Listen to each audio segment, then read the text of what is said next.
राष्ट्रपति घूस लेते हैं, उनका किडनैपिंग का धंधा है। जानेंगे किस राष्ट्रपति की बात हो रही है। एक समय तक सरकार के लिए खुफिया जानकारियां जुटाने वाले अफसर ने और क्या राज खोले। फिर चलेंगे तुर्की, जहां देश का नाम आधिकारिक तौर पर बदल गया है। बताएंगे नया नाम क्या रखा गया है और इस रद्दोबदल के पीछे एक चिड़िया का क्या रोल है। अंत में आपको सुनाएंगे एक विडंबना की कहानी। मिसाइल टेस्टिंग के लिए कुख्यात नॉर्थ कोरिया को शांति का दूत किसने बना दिया। नमस्कार, मेरा नाम दिव्यांशी है और आप देखना शुरू कर चुके हैं लल्लन टॉप का अंतर्राष्ट्रीय प्रसंगों से जुड़ा रोजाना का कार्यक्रम दुनियादारी। Brought to you by Kuku FM. Download the app now. आगे चलने से पहले एक जरूरी सूचना। दुनियादारी के इस एपिसोड के पार्टनर है कुकू एफएम। ये भारत में ऑडियो बुक्स के सबसे बड़े प्लेटफॉर्म्स में से एक हैं। यहाँ पर आपको तमाम विधाओं में बोलने वाली किताबों का भंडार मिलता है, यानी ज्ञान का फुल पैकेज, वो भी एक ही ऐप पर। कुकू एफएम लल्लन टॉप के साथियों के लिए खास ऑफर लेकर आए हैं। प्रीमियम सब्सक्रिप्शन पर 50% की छूट। ऑफर का फायदा कैसे मिलेगा? सब्सक्रिप्शन लेते समय LT50 का छोटा सा कोड आपको डालना होगा। ध्यान रहे, ये ऑफर पहले 500 यूजर्स के लिए ही है और जानकारी चाहिए तो डिस्क्रिप्शन बॉक्स पहुंचिए। सूचना समाप्त, अब शो को आगे बढ़ाते हैं। सबसे पहले कहानी राष्ट्रपति की, जिसे उसी का खुफिया अधिकारी घूसखोर और किडनैपर बता रहा है। यह कहानी दक्षिण अफ्रीका के राष्ट्रपति सिरिल रामाफोसा की है।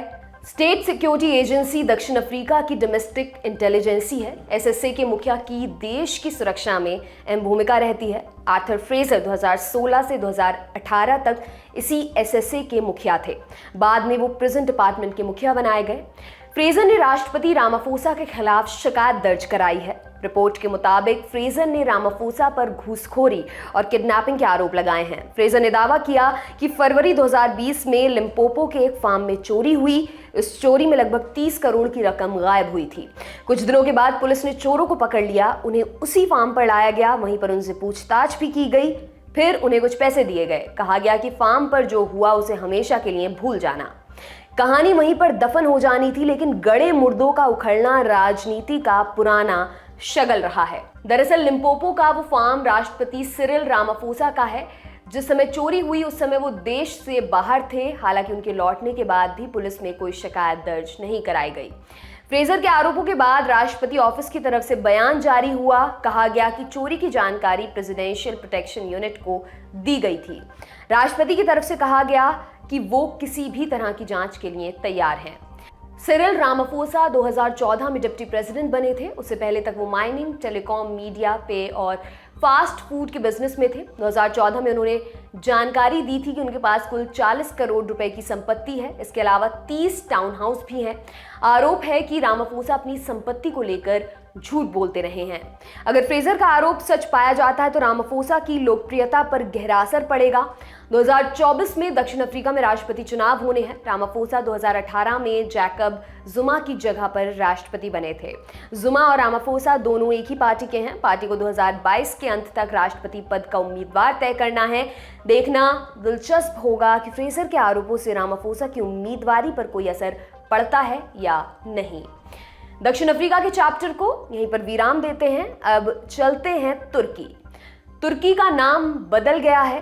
अब इसे तुर्की के नाम से जाना जाएगा। यूनाइटेड नेशंस ने नाम परिवर्तन के प्रस्ताव को मंजूरी दे दी है। 1 जून को तुर्की की तरफ से इसकी चिट्ठी भेजी गई थी। यूएन ने कहा जिस टाइम चिट्ठी हमको मिली उसी समय से देश का नाम बदल गया। बाकी अंतर्राष्ट्रीय संस्थाओं में भी नाम बदलने के लिए दरख्वास्त भेज दी गई है, यानी आधिकारिक तौर पर तुर्की को तुर्की बोलना और लिखना होगा। नाम में बदलाव का प्रोसेस दिसंबर 2021 में शुरू हो गया था। उस समय तुर्की के राष्ट्रपति रेसिप तैयब एर्दोआन ने मेमोरेंडम जारी किया था। उन्होंने लोगों से अपील की थी वे हर भाषा में तुर्की का इस्तेमाल करें। इसके लिए सरकार की तरफ से कैंपेन भी चलाया जा रहा है। तभी से सरकारी दस्तावेजों में तुर्की चलन में है। अब सवाल उठता है कि तुर्की को नाम बदलने की जरूरत क्यों पड़ी। इसकी वजहें कई हैं। पहली वजह है टर्की नाम की एक चिड़िया। अंग्रेजी भाषा में दोनों अक्षरशः एक समान है। टर्की को अक्सर क्रिसमस, थैंक्सगिविंग और न्यू ईयर से जोड़ा जाता है। अमेरिका और यूरोप में इन मौक़ों पर टर्की का मांस खाने की परंपरा रही है। कहा जा रहा है कि इस वजह से तुर्की की गलत छवि बन रही थी। दूसरी वजह डिक्शनरी में दी गई परिभाषा से जुड़ी है। कैम्ब्रिज इंग्लिश डिक्शनरी के मुताबिक टर्की की शाब्दिक परिभाषाएं काफ़ी नकारात्मक हैं। इसके दो अर्थ दिए गए हैं। पहला अर्थ दिया है बेवकूफ़ या सनकी आदमी, दूसरा अर्थ है बुरी तरह फेल होने वाली चीज़। अर्दोआन तुर्की को मुस्लिम देशों के अगुआ की तरह पेश करना चाहते हैं, लेकिन अगर नाम का अर्थ असफलता से जुड़ा है तो नेगेटिविटी बनती ही है। तीसरी वजह इतिहास से जुड़ी है। 1923 के साल में तुर्की को आज़ादी मिली थी। उस समय से तुर्की के नाम से ही जाना जाता था। रीब्रांडिंग कैंपेन लॉन्च करते समय अर्दोआन ने इसका जिक्र किया था। उन्होंने कहा था कि तुर्की देश के इतिहास और संस्कृति को कहीं बेहतर तरीके से रिप्रेजेंट करता है। सरकार के फैसले पर तुर्की में क्या माहौल है ये भी आपको बताते हैं। राष्ट्रपति अर्दोआन के समर्थक इस फैसले को मास्टर स्ट्रोक का नाम दे रहे हैं। उनके लिए इतिहास का सुधारीकरण है, जबकि अर्दोआन के आलोचक इसे ध्यान भटकाने की कोशिश के तौर पर देख रहे हैं। अगले साल तुर्की में राष्ट्रपति चुनाव होना है। अर्दोआन की स्थिति बहुत अच्छी नहीं है। तुर्की पिछले कई महीनों से आर्थिक संकट से जूझ रहा है। सरकार के खिलाफ प्रोटेस्ट भी हुए हैं। इसके अलावा विरोध को कुचलने के चलते भी अर्दोआन सवालों के घेरे में हैं। इन वजहों से उनका चुनाव जीतना मुश्किल लग रहा है। जानकारों का मानना है कि अर्दोआन नाम परिवर्तन का मुलम्मा पहनाकर असली मुद्दों को दरकिनार करना चाहते हैं। अर्दोआन की कोशिश काम आती है या नहीं, देखना दिलचस्प होगा। देखना तो ये भी दिलचस्प होगा कि लोग तुर्की के नाम को कितनी आसानी से आत्मसात कर भी पाते हैं या नहीं। देश के नाम में बदलाव में कुछ भी आश्चर्य नहीं है। अतीत में किन किन देशों ने अपना नाम बदला है? कई देश हैं। 2020 में हॉलैंड ने अपना नाम बदलकर नीदरलैंड्स कर लिया था। हॉलैंड का नाम रिक्रिएशन ड्रग्स और लीगल प्रोस्टिट्यूशन से जोड़ा जा रहा था। इसे सुधारने के लिए नाम में बदलाव किया गया था। 2019 में मैसेडोनिया का नाम बदलकर नॉर्थ मैसेडोनिया हो गया था। इसके पीछे का कारण राजनैतिक था।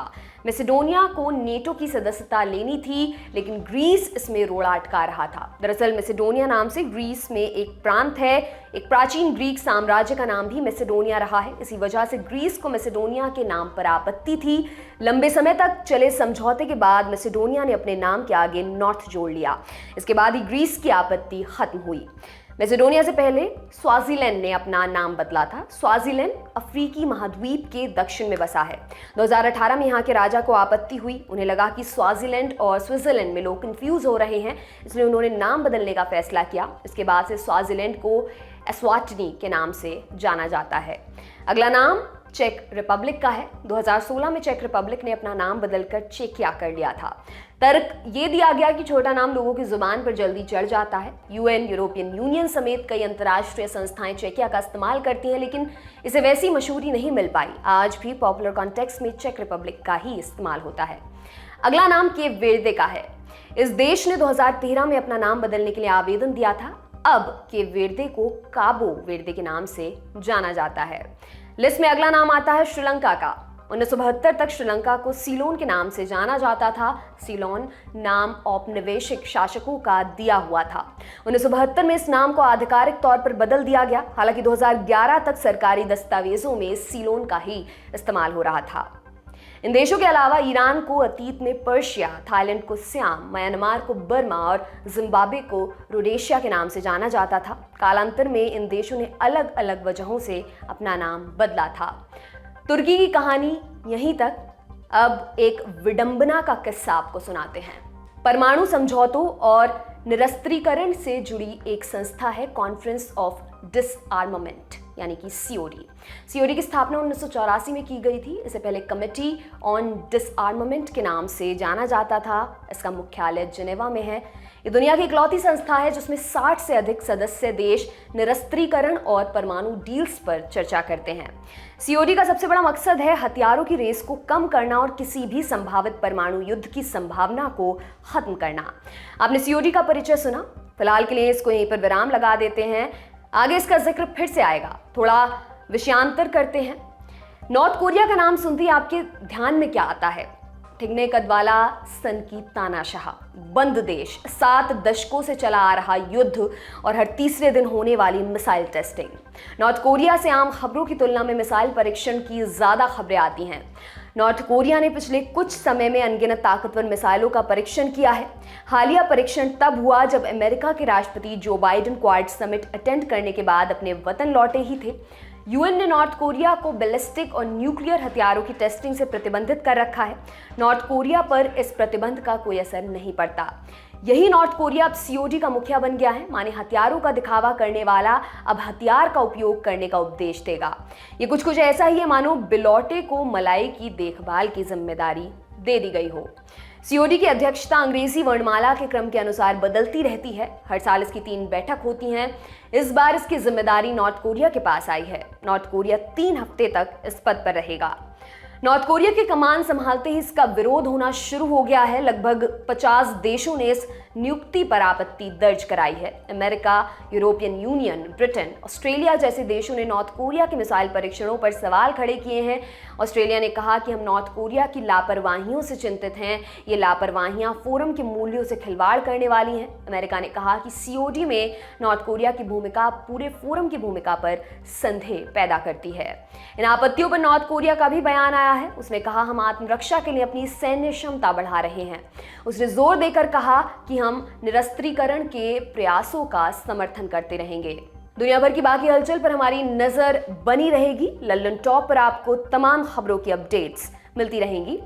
दुनियादारी में खबरों का सिलसिला यहीं तक। अब विश्व कविता की बारी। आज हम आपके लिए एक बार फिर से पोलिश कवित्री स्लावा शिम्बोर्स्का की कविता लेकर आए हैं। शीर्षक है बायोडेटा लिखना। उन्होंने कविता नोबेल प्राइज के मिलने की घोषणा होने के बाद लिखी थी। शिम्बोर्स्का नोबेल पुरस्कार लेने भी नहीं गई थी। इस कविता का अंग्रेजी से हिंदी में अनुवाद किया है अशोक पांडे ने। क्या किया जाना है, एप्लीकेशन भरो और नत्थी करो बायोडेटा। जीवन कितना भी बड़ा हो, बायोडेटा छोटे ही अच्छे माने जाते हैं। स्पष्ट और बढ़िया चुने हुए तथ्यों को लिखने का रिवाज है। लैंडस्केपों की जगह ले लेते हैं पते। लड़खड़ाती स्मृति को रास्ता बनाना होता है ठोस तारीखों के लिए। अपने सभी प्रेमों में से सिर्फ विवाह का जिक्र करो और बच्चों में से सिर्फ उनका जो पैदा हुए। बजाय इसके कि तुम किसे जानते हो, यह अधिक महत्वपूर्ण है तुम्हें कौन जानता है। यात्राएं बशर्ते वे विदेशों की हों, सदस्यताएं कौन सी मगर किस लिए, यह नहीं प्राप्त सम्मानों की सूची, पर यह नहीं कि वे कैसे अर्जित किए गए। लिखो इस तरह जैसे तुमने अपने आप से कभी बातें नहीं की और अपने आप को खुद से रखा हाथ भर दूर। अपने कुत्तों, बिल्लियों, चिड़ियों, धूल भरी निशानियों, दोस्तों और सपनों के ऊपर खामोशी से गुजर जाओ। कीमत वह फालतू है और लेबल यह नहीं कि भीतर क्या है। उसके जूते का साइज यह नहीं कि वह किस तरफ जा रहा है, वह जिसे तुम मैं कह देते हो। और साथ में एक तस्वीर जिसमें एक कान दिखाई दे रहा हो। कान का आकार महत्वपूर्ण है, वह नहीं जो उसे सुनाई देता है। वैसे भी सुनने को है ही क्या, कागज चिंदी करने वाली मशीनों की खटर पटर फाकत। आज का दुनियादारी यहीं पर समाप्त होता है। अगले हफ्ते फिर मुलाकात होगी। इसी उम्मीद के साथ आपसे विदा लेती हूँ। शुक्रिया, शुभ रात्रि।